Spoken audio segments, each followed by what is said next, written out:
우리 5단원 순환단원의 연습 문제 7번부터 한번 다뤄볼 건데요. 자, 그림은 사람의 심장의 구조를 나타낸 것이다. 자, 이에 대한 설명으로 가장 적절한 것은? 이라고 물어봤죠. 자, 여러분이 이제 어느 정도 공부를 하면서 심장의 구조, 이 문제를 풀면서 내가 연습을 하고 싶다. 내가 알고 있는 내용을 적용을 하고 싶다라고 하면 우리가 여기 있는 그림에다가 거의 낙서를 하듯이 공부를 하는 게 좀 좋겠죠. 그러고 이제 문제를 풀 때도 실수 없이 풀 수가 있겠고. 자, 그러면 먼저 우리가 A, B, C, D 그 다음에 가나다라에 해당하는 그 이름을 한번 적어보도록 합시다. 자, 일단은 우리가 누워있는 사람을 기준으로 했을 때 왼쪽 오른쪽을 판단을 하면 자, C와 D가 바로 왼쪽이었죠. 그래서 이제 C와 D에다가 왼쪽에 해당하는 좌를 적어놓고 반대편 A와 B에는 오른쪽을 의미하는 한자 우를 적어주시면 되겠네요. 그 다음에 이제 위쪽 부분은 방, 아래쪽 부분은 실, 위쪽 부분은 방, 아래쪽 부분은 실. 그리고 얘는 심장의 구조를 나타내기 때문에 가운데다가 심을 적어줬었죠. 그래서 우심방, 좌심방, 우심실, 좌심실 이렇게 적을 수가 있습니다. 자, 그리고 이제 우리가 여기까지는 여러분이 좀 잘 하는데 여기에 각각 연결되는 혈관의 이름 같은 것들을 좀 많이 헷갈려 하더라고요. 자, 여기서 여러분이 늘 항상 기억을 해야 되는 게 자, 먼저 심방 같은 경우에는 늘 혈액이 들어옵니다. 얘는 심장에서 혈액이 들어오는 부분이에요. 자, 심장의 위쪽 부분으로 혈액이 들어와요. 심방은 위에 있으니까. 자, 반면에 심실의 경우에는 늘 혈액이 나가요. 심실은 혈액을 내보내는 부분이에요. 얘는 아래쪽, 심장의 아래쪽 부분에 있고요. 자, 그러면 심방은 혈액이 들어오는 부분이면 우리 반대로 혈관 입장에서 생각을 하면 혈관 입장에서는 오히려 심장으로 들어가는 혈관이랑 이 심방이랑 연결이 되어 있겠죠. 자, 우리가 심장으로 들어가는 혈관, 바로 정맥이죠. 그 다음에 이제 마찬가지로 심실이 혈액을 내보내면 이번에는 반대로 혈액 입장에서 생각을 하면 우리 이 혈액은 오히려 심장에서 나가는 혈관이 이 심실이랑 연결이 되겠죠. 자, 그 우리가 심장에서 나가는 혈관은 동맥이었어요. 그래서 언제나 늘 예외는 없어요. 자, 심방은 정맥이랑 연결이 되어 있고 심실은 동맥이랑 연결이 되어 있어요. 둘 중 이 두 세트 중에서 하나만 외우면 나머지 하나는 좀 자연스럽게 외우겠죠. 그래서 선생님은 자, 심방에 있는 방과 정맥에 있는 정 해서 방정 맞다. 우리가 뭔가 가만히 있지 못하고 막 어수선한 그런 친구들을 보고 방정 맞다 라고 얘기를 하잖아요. 이렇게 심방, 정맥 연결을 해서 기억을 하면 좀 유치하더라도 좀 잘 기억을 할 수가 있겠죠. 방정 맞다. 그래서 어쨌든 심방은 늘 혈액이 들어오는 부분이고 그래서 화살표로 표현하면 우리 우심방 쪽으로 혈액이 들어가게끔 표시할 수가 있고 마찬가지로 좌심방 쪽으로도 혈액이 들어가게끔 표시를 할 수가 있겠죠. 그 다음에 이제 심실에서는 혈액이 나간다고 했으니까 우심실과 좌심실과 연결된 혈관도 마찬가지로 나가게끔 우리가 화살표를 표시해 볼 수가 있어요. 자, 그리고 이제 이름을 적어보면 자, 일단은 우리가 심방, 혈액이 들어오는 부분이면 우리가 심장 안으로 들어가는 혈관인 정맥 이름을 적어볼 수가 있겠고 좌심방에도 정맥. 그 다음에 이제 우심실, 좌심실은 우리가 혈액을 내보내는 부분이죠. 우리가 혈관 입장에서 생각을 하면 심장에서 나가는 혈관, 바로 동맥하고 연결되어 있다고 쓸 수가 있겠네요. 자, 그러면 이제 각각의 이름을 붙여볼 건데 자, 우리가 먼저 우심방부터 연결된 정맥 앞에다가 이름을 붙여볼게요. 자, 우심방은 우리가 이제 들어오는 혈액 부분이랑 이제 연결이 되어 있으니까 얘는 그러면 어디서 나가는지를 생각을 해야 돼요. 우리는 늘 나간 부분이랑 들어가는 부분이 반대라고 했었죠. 지금 오른쪽으로 들어오면 나갈 때는 왼쪽에서 나갔겠죠. 그리고 아래쪽 좌심실에서 나갔을 거예요. 자, 그러면 좌심실은 엄청나게 강한 수축을 할 만큼 크기가 크다고 했었죠. 우리가 이제 심장은 가운데 위치했지만 왼쪽 부분이 조금 더 크다고 했었던 것은 이 왼쪽 부분이 더 강한 수축과 압력을 낼 수 있다라고도 얘기를 했었죠. 자, 그러면 좌심실이 강한 수축에 의해서 혈액을 내보내요. 그러면서 이제 우리 손끝, 발끝, 머리끝에 있는 모든 세포에게 혈액을 주고 다시 복귀를 하는 거니까 이 순환 자체는 크다라고 했었죠. 그래서 크다와 관련된 한자어 대를 정맥 앞에다가 적어주시고요. 그래서 우심방과 연결된 나는 대정맥이에요. 그 다음에 이제 우리 좌심실과 연결되어 있는 저 가의 동맥 이름 한번 적어볼게요. 자, 이 좌심실 방금 얘기했죠. 우리가 혈액을 내보내요. 그리고 이제 엄청 큰 순환을 거치는 거기 때문에 마찬가지로 순환 자체가 크다를 의미하는 한자어 대를 동맥 앞에다가 적어주시면 되겠죠. 그래서 우리가 연결을 하자면 좌심실에서 혈액을 대동맥을 통해서 내보내요. 그리고 모세혈관을 거쳐서 그러니까 우리 온몸을 이루고 있는 조직세포에 퍼져 있는 모세혈관을 거쳐서 대정맥을 거쳐서 우심방을 통해 들어오는 거죠. 그쵸? 그 다음에 이제 우심실에서 내보내는 혈액을 내보낼 때 이제 연결된 혈관 다 동맥의 이름을 한번 적어볼 건데 얘는 어디로 향하냐? 바로 폐 쪽으로 향하죠. 그래서 폐동맥 적어줄 수가 있겠고 그 다음에 폐 쪽에 있는 모세혈관을 거쳐서 마찬가지로 폐정맥을 통해서 이번엔 반대쪽 좌심방으로 들어오게 됩니다. 그래서 우리는 이렇게 심장의 구조랑 그 다음에 각각에 해당하는 혈관의 이름을 적어볼 수가 있었어요. 자, 그러면 이에 대한 설명으로 가장 적절한 것은 자 1번부터 5번까지 한번 골라주시면 자 우리 지금 봤을 때 심방 2개에 심실 2개잖아요. 자 그러면 이 심방 1심실이 아니라 이 심방 2심실의 구조를 가지고 있다라고 써야 옳겠죠. 그 다음에 이제 선생님이 기호 위에다가 이름을 쓰긴 했지만 자 C 바로 좌심방을 의미하는데요. 자 좌심방은 폐로 나가는 동맥과 연결되어 있는 게 아니라 여러분 폐정맥과 연결하겠잖아요. 그리고 이제 요 앞에 문구가 좀 걸리면 뭐 폐에서 나가는 건 맞죠, 그죠? 근데 폐에서 나가서 우리 심장으로 들어오는 정맥과 연결되어 있다라고 해야 옳은 보기가 되겠죠. 어쨌든 틀렸어요. 그 다음에 이제 보기 3번 심장에서 혈액을 받아들이는 곳 이것은 바로 심방을 의미하는데 그러면 심방에 해당하는 기호 우심방과 좌심방 A, C를 적어주셔야겠죠. 그 다음에 이제 혈액은 A에서 B 방향으로 그 다음에 C에서 D 방향으로 흐른다라고 보기 4번에 나와 있는데 선생님이 이제 이건 수업 시간에 직접 얘기한 적은 없지만 자 결국에는 우리가 심방은 혈액을 받아들이는 부분 그 다음에 심실은 혈액을 내보내는 부분이잖아요. 그러면 우리는 혈액을 우심방에서 받아서 그리고 이 받은 혈액을 심실로 건네줘야지 심실에서 혈액을 내보낼 수가 있겠죠. 다시 한번 얘기하면 심방에서 혈액을 받고 이 받은 혈액을 심실로 건네줘야 심실에서 혈액을 내보낼 수 있으니 우리 항상 혈액의 방향은 심장 안에서는 심방에서 심실로 흐르게 됩니다. 그러니 이제 구체적으로 좌우 붙여서 얘기를 하면 우심방에서는 우심실로 그 다음에 좌심방에서는 좌심실로 흐른다. 맞는 보기가 되겠죠. 그래서 보기 4번이 정답이고요.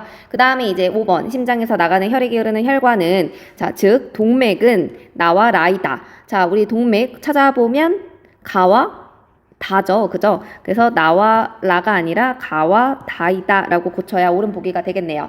자, 이런 식으로 여러분이 공부를 하면서 문제를 풀 수가 있습니다. 한 문제를 풀어도 오래 걸리겠죠? 자, 그 다음에 이제 한 페이지 넘겨서 8페이지입니다. 자, 방금 했던 거랑 똑같습니다. 그림은 심장의 구조를 나타낸 것이다. 자, 근데 여기에서는 선생님이 좀 실수한 부분이 보기 1번 같은 경우는 우리가 뒤에서 호흡 과정에서 그 기체 교환을 조금 더 명확하게 알아야 좀 옳은지 또는 틀린지 판단할 수 있는 보기라서 얘는 잠깐 건너뛰고 2번부터 5번까지 한번 맞는지 한번 보기 판단을 해볼게요. 자, 먼저 얘도 여러분이 이름을 적어볼게요. 자, A는 우심방, B는 우심실, 그 다음에 C는 좌심방, 그 다음에 D는 좌심실. 자, 그리고 우리는 맨 처음에 폐에서 산소를 받죠? 그리고 이 받은 산소를 조직세포에게 건네줄 거예요. 그죠? 일단 얘부터 써보고 그 다음에 이제 뒤에 보기 1번과 관련된 거는 뒤에 얘기해 보도록 할게요. 자, 그리고 우리는 이 심장 안에서 선생님이 판막의 위치도 지난번에 얘기를 한번 했었는데 판막은 심장 안에서 크게 두 가지로 나눠서 얘기해 볼 수가 있었어요. 첫 번째는 심방과 심실 사이, 그리고 두 번째는 심실과 동맥 사이. 자, 먼저 심방과 심실 사이 구체적으로 얘기하면 자, 당연히 우리가 이제 왼쪽 오른쪽 다심방 심실이 있으니까 우심방과 우심실 사이에 판막이 있고요. 그 다음에 좌심실과 좌심방과 좌심실 사이에서도 판막이 있겠죠. 자, 그 다음에 이제 두 번째 심실과 동맥 사이에 이렇게 판막이 있다는 거는 마찬가지로 우심실과 그 다음에 우심실과 연결된 동맥인 폐동맥 사이에 판막이 있다는 것이고 그 다음에 좌심실과 연결된 동맥인 대동맥 사이에도 판막이 있다는 거죠. 근데 우리 이 판막의 위치는 즉 이제 혈액이 올바른 방향으로 흐를 수 있도록 안내해주는 요 구조인 판막 같은 경우에는 심장 안에서도 있지만 심장 밖에 우리 혈관에서도 하나 관찰이 됐었죠. 바로 정맥에서 판막이 관찰이 됐었죠. 이것도 하나 적어주시고 우리 그래서 이 판막을 굳이 이렇게 좀 구분을 하자면 우리 앞서 배웠던 이 정맥 같은 경우에는 이 정맥의 혈압이 너무 낮아서 이제 얘가 다시 심장으로 안전하게 혈액을 복귀시킬 수 있도록 있는 부분이라고 생각을 하시면 좋을 것 같고, 그 다음에 이제 반면에 이 심장 안에 있는 심방과 심실, 그 다음에 심실과 동맥 안에 있는 이 판막 같은 경우에는 반대로 이 심실의 혈압이 너무 높아서 다른 쪽으로 얘가 이제 수축하는 과정에서 흐르지 않도록, 다른 쪽으로 새어나가지 않도록 오히려 막아주는, 혈액의 흐름을 조금 살짝 막아주는 그런 역할을 하는 게 바로 심장에 있는 판막입니다.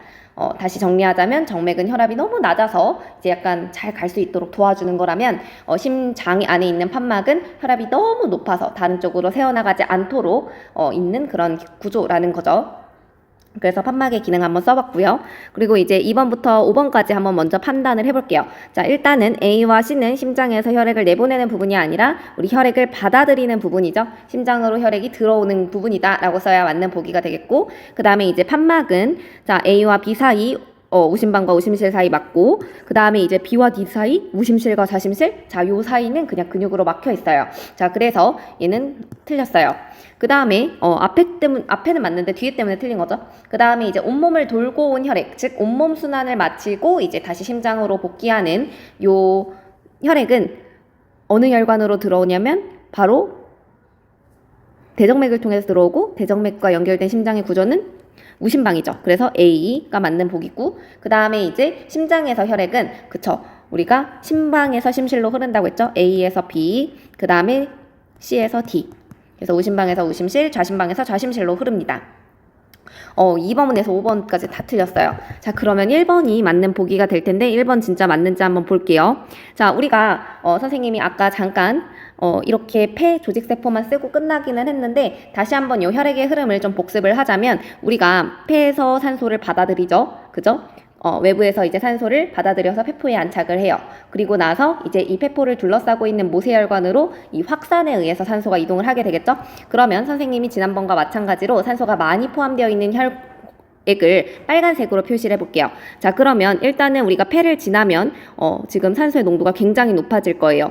그리고 요 혈액이 지나는 혈관이 바로 폐정맥이죠. 이 폐정맥은 좌심방으로 들어오게 될 거예요. 자, 그러면 이 폐정맥을 거쳐서 이제 좌심방으로 들어오는 혈액에는 산소의 농도가 엄청 높겠죠. 왜냐하면 외부로부터 산소를 받았으니까. 자, 그리고 이제 이 좌심방에서 좌심실로 가게 되는 혈액에도 산소가 당연히 많이 포함되어 있겠고, 왜냐면 아직까지는 누구한테 주지 않았으니까요, 이 산소를. 그 다음에 이제 이 좌심실이 강한 수축에 의해서 대동맥으로 이제 혈액을 내보내요. 그러면 대동맥에서도 산소가 굉장히 많이 포함되어 있겠죠. 자, 여기까지는 산소가 많이 포함되어 있어요. 자, 근데 지금 이 온몸을 이루고 있는 조직세포에 퍼져 있는 모세혈관에서 우리는 이 조직세포에게 산소를 건네줄 거잖아요. 모세혈관에서 조직세포 방향으로 확산에 의해서 산소를 건네줄 테니까 이제 이 조직세포를 지나면서부터는 산소 농도가 떨어질 수밖에 없게 되어요. 자, 그러면 우리가 이제 산소 농도가 떨어질 때는 파란색으로, 산소가 적게 포함되어 있는 혈관은 파란색으로 한번 표시해 볼게요. 자, 그래서 조직세포를 지나는 요 대정맥에서는 산소가 적게 포함되어 있을 거고, 이 대정맥은 어디로 들어가느냐? 바로 우심방으로 들어갑니다. 여기로도 들어가고 여기로도 들어가요. 어쨌든 우심방으로 들어가고, 그럼 우심방에서는 산소가 적은 혈액이 흐르겠죠. 그리고 우심실에서도 적은 혈액이 흐르겠고, 그 다음에 이제 우심실에서 혈액을 내보내요. 여기도 산소가 적은 혈액이 흐르겠죠. 자, 어디를 통해서 내보내냐? 바로 폐동맥을 통해서 내보내죠. 자, 폐동맥, 그리고 다시 이제 폐에서 산소를 보충을 받습니다. 자, 선생님이 얘기를 했듯이 심장을 기준으로 했을 때 왼쪽 반은 지금 산소가 많이 포함되어 있는 거, 그 다음에 오른쪽 반은 산소가 적게 포함되어 있는 거. 그러면 A와 B에는 항상 산소가 부족한 혈액이 흐른다. 맞는 얘기가 되겠죠. 그래서 정답은 1번입니다. 복잡했어. 그죠?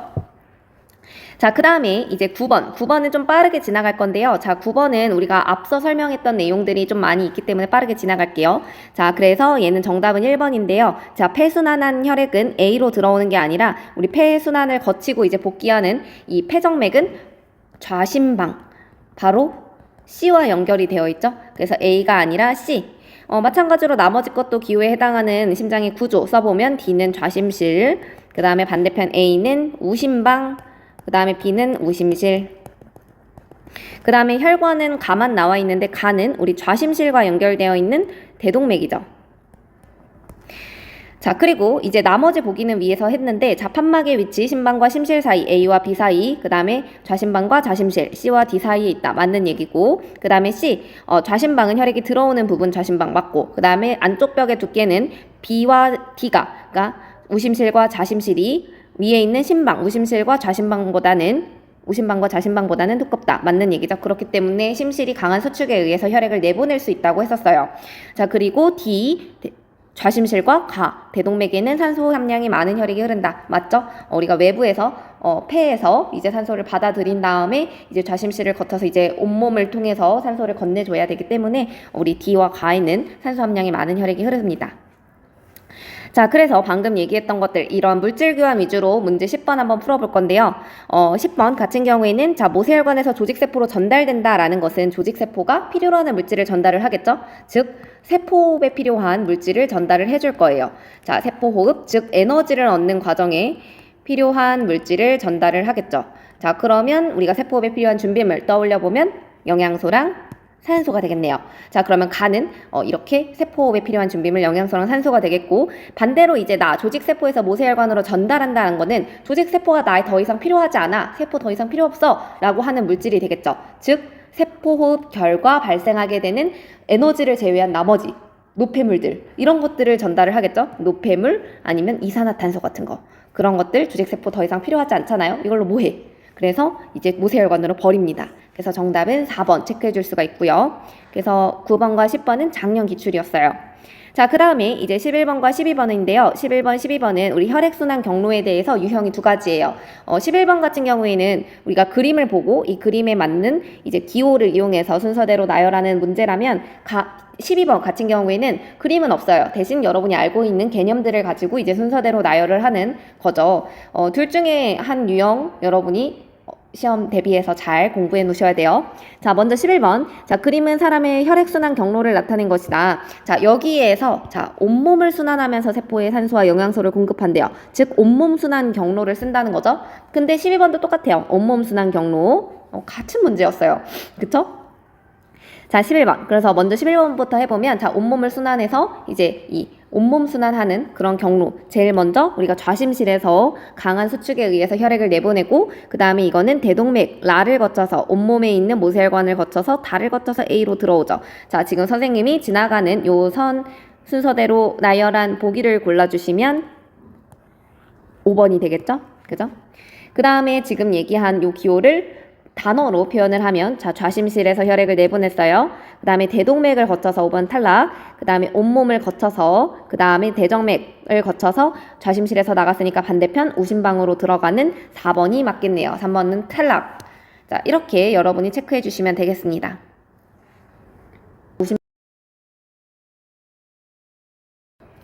5단원 호흡과 관련된 연습 문제인데요. 학습지 22페이지입니다. 자, 1번부터 6번까지는 좀 빠르게 한번 풀어볼 건데요. 자, 1번 같은 경우에는 자, 그림은 사람의 호흡기를 나타낸 것이다. 각각의 부분에 대한 설명으로 적절하지 않은 것을 골라주시면 됩니다.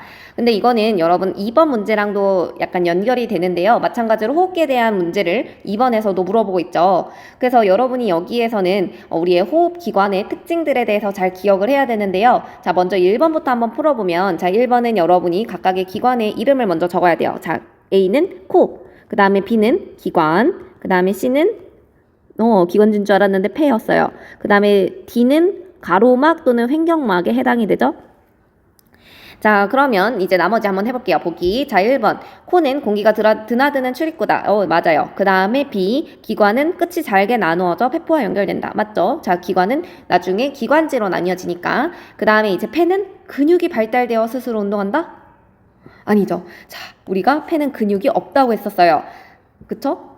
그래서 일단은 한번 체크해 보시고, 그 다음에 4번. 폐를 이루고 있는 폐포와 모세혈관 사이에서는 기체 교환이 일어난다. 조금 전에 얘기를 했습니다.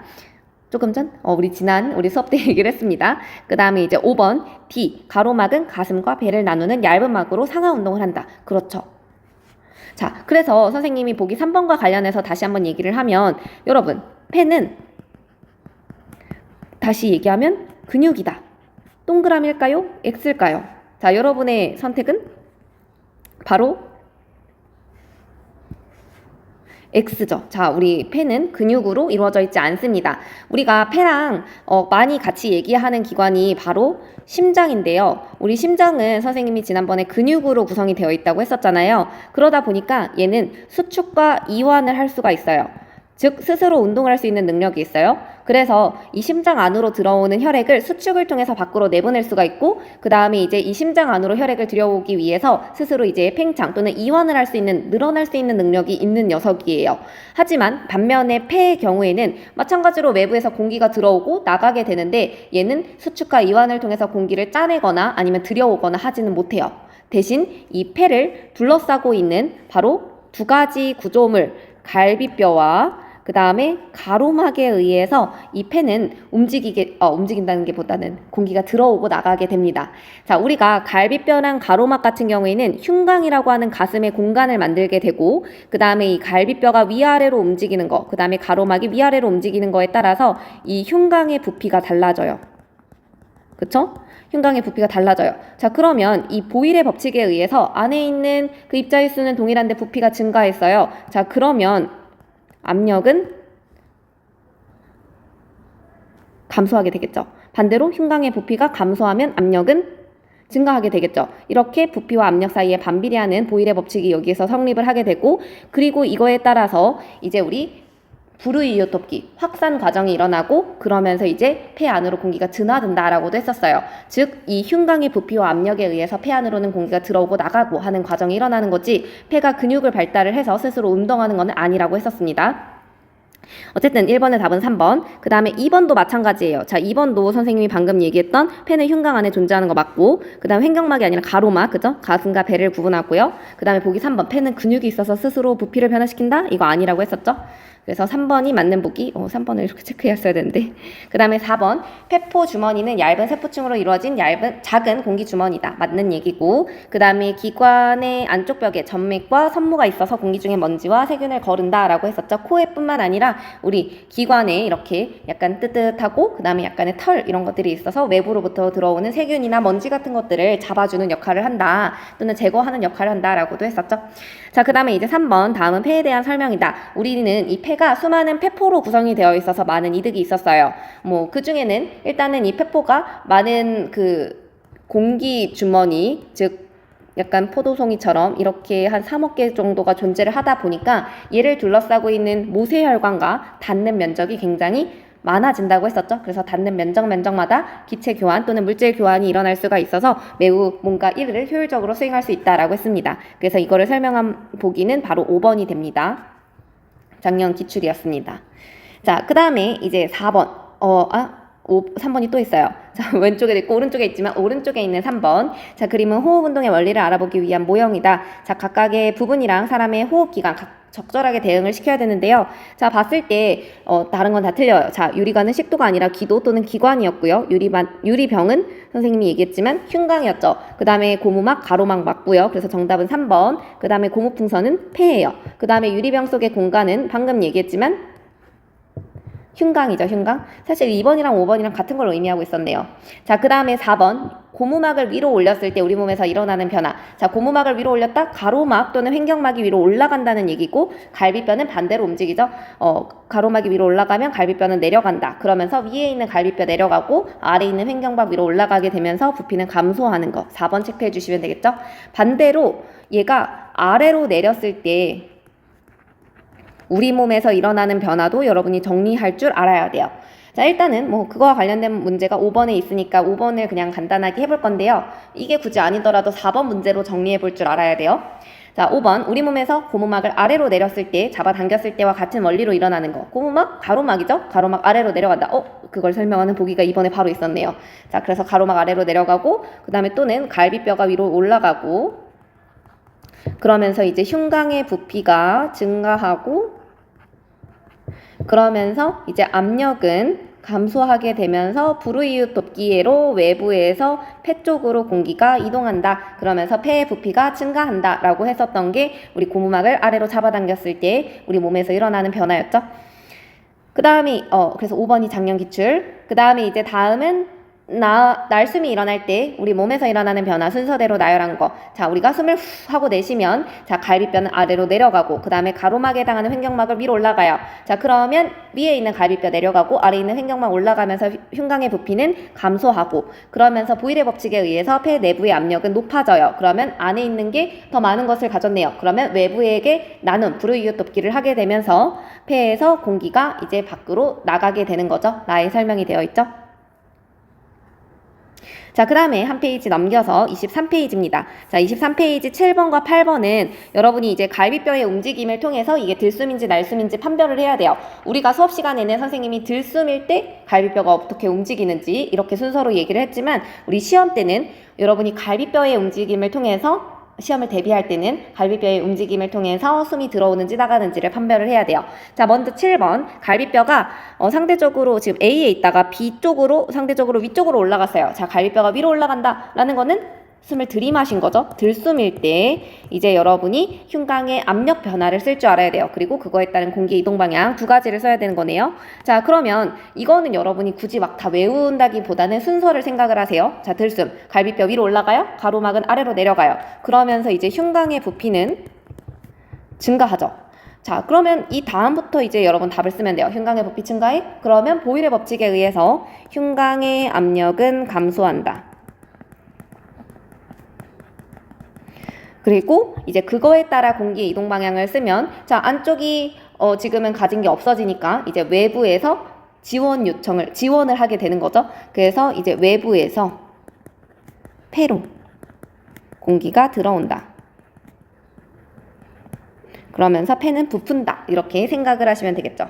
자, 그 다음에 이제 8번. 이번에는 반대로 위에 있는 B에서 아래쪽에 있는 A로 갈비뼈가 움직일 때 이거는 갈비뼈가 내려간다는 바로 날숨일 때 일어나는 현상. 여러분이 적절한 것을 보기에서 있는 대로 골라주시면 되겠죠. 자, 일단은 날숨일 때 가로막은 갈비뼈랑 반대로 움직이니까 위로 올라가는 거 맞고 그러면 이제 위에 있는 거 아래로 내렸고 아래 있는 거 위로 올라가니까 흉곽의 부피는 감소하죠. 보일의 법칙에 의해서 부피가 감소하면 압력은 높아지게 되겠죠. 그래서 니은 디귿 같이 가는데 둘 다 틀렸어요. 그래서 이제 기억만 정답이 되겠고요.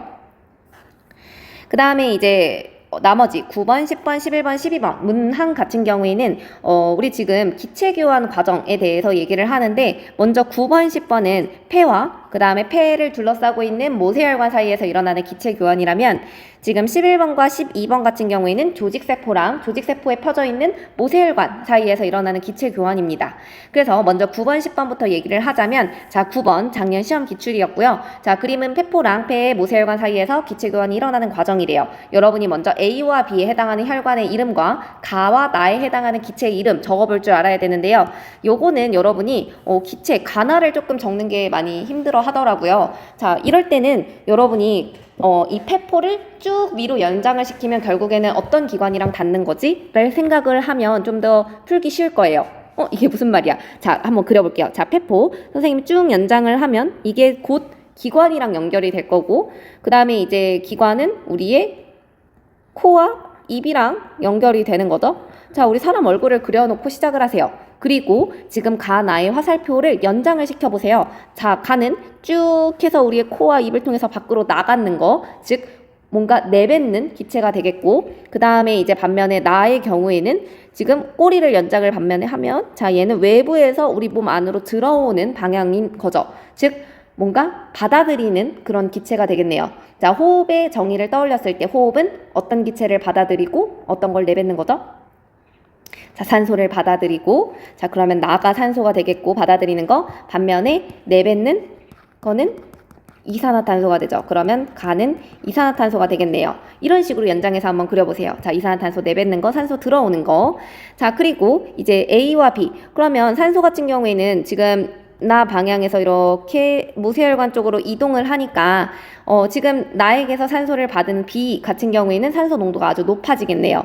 그쵸? 자, 그러면 A와 B의 혈관 이름 한번 적어보면 자, 우리가 늘 혈액 자체는 정맥이 아니 동맥에서 시작해서 모세혈관을 거쳐서 정맥으로 간다고 했었죠. 자, 그러면 혈액의 흐름 A에서 시작해서 모세혈관을 거쳐서 B로 가는 거니까 A가 동맥이 되겠고 그 다음에 B가 정맥이 되겠죠. 그 다음에 얘는 폐 쪽에 있는 동맥과 정맥이니까 폐동맥, 폐정맥 적어줄 수가 있고요. 자, 그리고 이제 문제를 풀 수가 있어요. 자, A는 폐동맥, B는 폐정맥. 그 다음에 가는 이산화탄소 맞고, 그 다음에 이제 네, 산소인데, 자, 우리 산소는 적혈구가 운반을 하죠. 적혈구를 통해 조직세포로 전달된다. 맞고요. 그 다음에 이제 A와 B, 폐동맥과 폐정맥 중에 산소를 더 많이 포함된 거는 아무래도 폐정맥이겠죠. 왜냐하면 나로부터 산소를 받은 거는 받고 나서 그 이후에 나타나는 혈관은 폐정맥이니까요. 그죠? 그래서 B. 그래서 옳지 않은 거 5번 체크해 주시면 되겠고요. 자, 그 다음에 같은 문제 10번인데요. 자, 10번에 보기 4번에 우리 이걸 내부호흡 말고 세포호흡이라고 고쳐볼까요? 그러니까 이 폐포랑 모세혈관 사이에서 일어나는 세포호흡이다라고 고치고 문제를 한번 풀어보세요. 사실 내호흡, 세포호흡 같은 의미예요. 근데 선생님은 내호흡 잘 안 알려줬었죠. 그죠? 자, 그림은 폐포에서의 기체 교환을 나타낸 거다. 똑같이 이제 가나와 A, B에 해당하는 우리 기체 이름 적어보면, 자, 가나는 방금 얘기했던 폐동맥과 폐정맥. 그 다음에 A, B는 자, 먼저 A는 이산화탄소, 그 다음에 B는 산소. 자, 그러면 B, 산소는 세포호흡에 필요한 물질이다. 맞고요. 그 다음에 A와 같은 방향으로 이동하는 건 이산화탄소. 맞고요. 그 다음에 이와 같이 기체 교환이 일어나는 것은 많은 곳에서 적은 곳으로 이동하는 확산의 원리. 맞죠? 그 다음에 폐포와 모세혈관 사이에서 일어나는 거는 세포호흡이다. 네, 이게 틀렸어요. 이거 별로 선생님이 안 보고 해갖고 죄송해요. 자, 우리 세포호흡 같은 경우에는 그냥 여기 호흡이 들어가 있기는 하지만 쉽게 얘기하면 에너지 얻는 과정이에요. 우리가 생명활동에 필요한 에너지 얻는 거. 그냥 에너지 얻는 거야. 얘는 뭐 기체교환 이런 거 다 필요 없고 그냥 에너지 얻는 게 세포호흡이에요. 그리고 지금 우리가 그리고 지난번에 이렇게 배웠던 호흡은 즉 외부 환경과 상호작용으로 일어나는 요 호흡은 다른 말로 하면 외호흡인데요. 선생님 지나가는 말로도 얘기를 했었죠. 외호흡. 얘는 기체가 이동하는 과정이에요. 그러니까 여기에서 필요한 산소를 받아들이고 그 다음에 불필요한 이산화탄소를 내뱉는 그 기체와 관련된 과정이 호흡이에요. 세포호흡은 에너지 얻는 거, 그 다음에 호흡은 기체와 관련한 거. 지금 폐포와 모세혈관에서 일어난 건 기체와 관련한 거잖아요. 그러니까 이제 내호흡 또는 세포호흡이 아니라 외호흡 또는 호흡이 그냥 되겠죠. 그죠? 지금 세포호흡과 내호흡은 같은 거, 그 다음에 호흡과 그 다음에 외호흡은 같은 거. 그래서 4번이 옳지 않고요. 그 다음에 가는 정맥혈, 그러니까 산소가 적은 혈액이 흐르고 그 다음에 나는 산소가 많은 동맥혈이 흐른다. 네, 산소가 적은 게 정맥혈, 산소가 많은 게 동맥혈이에요. 정맥이라고 정맥혈이 흐르고 동맥이라고 해서 동맥혈이 흐르는 건 아니에요. 그쵸? 그 다음에 이제 11번, 12번 우리가 조직세포에서 일어나는 기체 교환 한번 해볼 거예요. 자, 먼저 우리가 요것도 조직세포랑 그 다음에 모세혈관 사이에서 일어나는 기체 교환이니까 여기도 여러분이 이제 그 기체들이 이동하는 방향과 그 다음에 가나에 해당하는 혈관의 이름을 적어볼 줄 알아야 되는데요. 자, 가운데는 모세혈관, 그러면 모세혈관으로 들어가는 혈관은 동맥이죠. 혈액의 흐름에 따라. 그 다음에 나는 정맥이 되겠고 요런 기체 교환은 아주 여러 곳에서 일어나기 때문에 크다를 의미하는 한자 대를 동맥과 정맥 앞에다가 적어줄 수 있었어요. 자, 그 다음에 이제 A와 B의 기체 방향 요거에 따라 이제 기체 종류를 한번 적어볼 건데요. 지금 A는 그 주변에 있는 조직세포에게 건네주는 거죠. 자, 그러면 A 방향으로 이동하는 기체는 조직세포가 필요로 하는 걸 줄 거 아니에요. 조직세포 뭐해? 세포호흡을 하지? 자, 그러면 조직세포가 필요로 하는 산소를 건네주겠고 A. 그 다음에 B 방향. 얘는 조직세포가 이제 모세혈관으로 버리는 거야. 조직세포가 모세혈관 방향으로 이동시키는 거, 전달하는 거. 바로 조직세포가 필요로 하지 않는 이산화탄소를 주겠죠. 자, 우리 그러면 A에서 산소가 이동을 하고 그 다음에 B에서는 이산화탄소가 이동을 하니까 자, 나 방향으로 이동하는 혈액 중 산소를 더 많이 포함하고 있는 건 아무래도 가겠죠. 가가 산소를 더 많이 포함하고 있기 때문에 A 방향으로 산소를 건네줄 수가 있는 거고 그리고 그걸 지나서 이제 흐르게 되는 혈액에는 산소가 적게 포함되게 될 거예요. 그러니까 대동맥은 대정맥보다는 산소를 더 많이 포함되겠죠. 자, 그러니까 얘를 정리를 한 게 바로 12번인데요. 그림은 우리 몸에서 기체가 교환되는 과정인데 A 부분, 즉 조직세포랑 그쪽에 있는 모세혈관에서 일어나는 과정에 대한 설명으로 적절한 거. 자, 결국에는 조직세포가 필요로 하는 영양소랑 산소를 모세혈관에서 조직세포 방향으로 건네주게 될 거고, 그 다음에 반대로 조직세포는 모세혈관 쪽으로 내가 필요하지 않는 거, 이산화탄소나 노폐물을 건네줄 거예요. 자, 지금 방향을 보니까 이 노폐물, 이산화탄소 이동하는 방향과 그 다음에 영양소, 산소가 이동하는 방향이 서로 반대죠. 자, 얘를 설명하고 있는 보기가 바로 3번입니다. 산소와 이산화탄소가 서로 반대 방향으로 이동한다. 그래서 정답은 3번입니다.